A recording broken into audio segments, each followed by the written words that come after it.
Es gibt Kriminalfälle, bei denen man sofort spürt, dass etwas nicht stimmt. Und es gibt Fälle, die erst im Nachhinein ihre ganze Grausamkeit entfalten. Der Fall Chris Watts gehört zur zweiten Kategorie. Denn nichts an diesem Fall schreit nach Gefahr. Nichts wirkt laut. Nichts wirkt bedrohlich. Im Gegenteil. Als die Polizei an diesem Morgen vor einem Einfamilienhaus in Colorado steht, scheint alles ruhig. Zu ruhig. Die Straße ist sauber. Die Häuser sehen gleich aus. Ein typisches Viertel, in dem Kinder spielen und Nachbarn sich grüßen. Die Tür öffnet sich. Chris Watts steht vor den Beamten. Er wirkt ruhig, höflich. Fast erleichtert, Besuch zu bekommen. Er erklärt, dass seine hochschwangere Ehefrau Shanann und seine beiden kleinen Töchter verschwunden seien. Seine Stimme ist gleichmäßig. Seine Worte sind kontrolliert. Und genau das ist der erste Moment, in dem etwas nicht stimmt. Denn echte Angst klingt anders. Echte Verzweiflung ist unordentlich. Sie stolpert. Sie bricht ab. Chris Watts spricht flüssig. Während die Beamten das Haus betreten, folgt er ihnen dicht. Er zeigt jeden Raum. Er beantwortet jede Frage.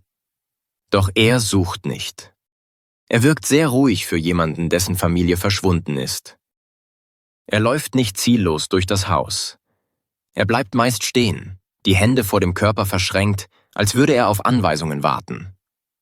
Im Haus finden sich Dinge, die Shanann niemals zurückgelassen hätte.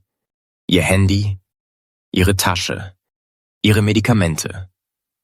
Das Auto steht noch in der Einfahrt. Für jemanden, der angeblich einfach gegangen ist, wirkt das unmöglich. Kurz darauf kommt ein Nachbar hinzu. Er besitzt eine Überwachungskamera, die auf die Straße gerichtet ist. Die Polizei bittet ihn, die Aufnahmen zu zeigen. Chris Watts steht direkt daneben. Das Video läuft. Man sieht seinen Truck in den frühen Morgenstunden. Man sieht Chris selbst. Wie er mehrfach zum Fahrzeug geht. Wie er sich Zeit nimmt. Wie er etwas einlädt. Kein Stress, keine Eile. Chris schaut zu. Er lächelt kurz. Ein Moment, der vielen Zuschauern später den Atem raubt. Denn während dieses Video läuft, weiß Chris bereits, was es zeigt. Er weiß, was wirklich passiert ist.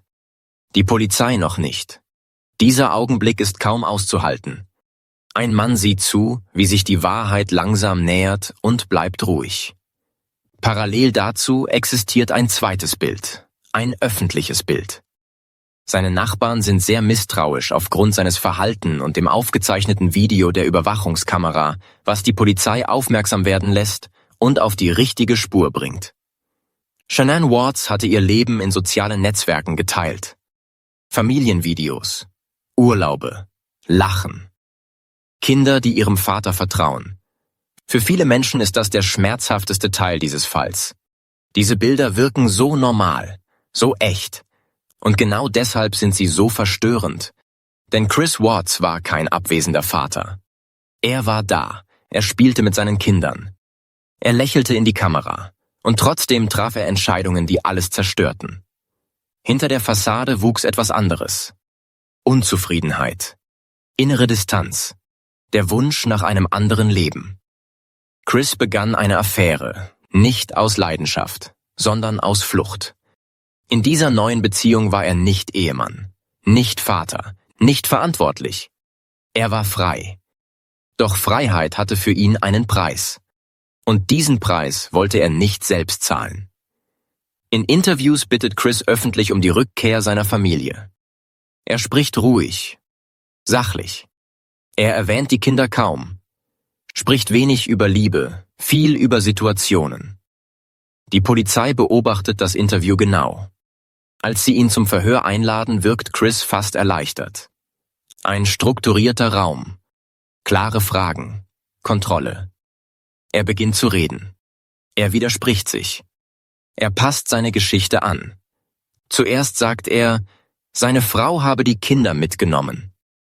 Dann ändert er seine Version, als der Druck steigt, bricht seine Geschichte zusammen. Chris gesteht, doch auch dieses Geständnis ist nicht die ganze Wahrheit. Er erzählt eine Version, in der er reagiert, nicht plant. In der er Opfer der Situation ist und nicht Täter. Er behauptet, seine Frau Shanann habe die beiden Kinder getötet, nachdem sie sich gestritten hätten.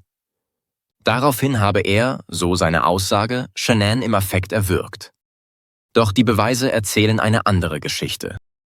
Die Tatorte liegen an einem Ort, den Chris gut kannte. Seinem Arbeitsplatz. Ein abgelegenes Ölfeld. Nicht emotional. Nicht persönlich. Aber funktional. Die Ermittler fanden Shannons Körper in einer flachen Grabstelle. Die Leichen der beiden kleinen Mädchen wurden in nahegelegenen Rohöllagertanks entdeckt. Von Watts dort versteckt. Das zeigt etwas Entscheidendes. Diese Tat war kein Moment des Kontrollverlusts. Sie war das Ergebnis innerer Entscheidungen. Als die Wahrheit vollständig ans Licht kommt, ist das Entsetzen grenzenlos. Nicht nur wegen der Tat selbst, sondern wegen der Ruhe, mit der sie geschah. Im Gerichtssaal zeigt Chris Watts kaum Emotionen. Er hört zu. Er reagiert minimal.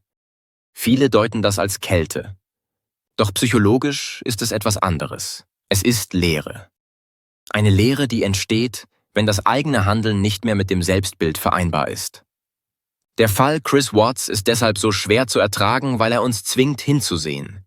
Nicht auf ein Monster, sondern auf einen Menschen, der lange unauffällig war. Er zeigt, dass Gefahr nicht immer laut ist, nicht immer chaotisch, nicht immer sichtbar. Manchmal trägt sie ein freundliches Lächeln und spricht ruhig und wirkt vollkommen normal. Und genau das macht diesen Fall so beängstigend. Was schockiert euch am meisten an diesem Fall? Lasst uns das gerne in den Kommentaren wissen und folgt diesem Kanal, um keine spannenden Kriminalgeschichten zu verpassen.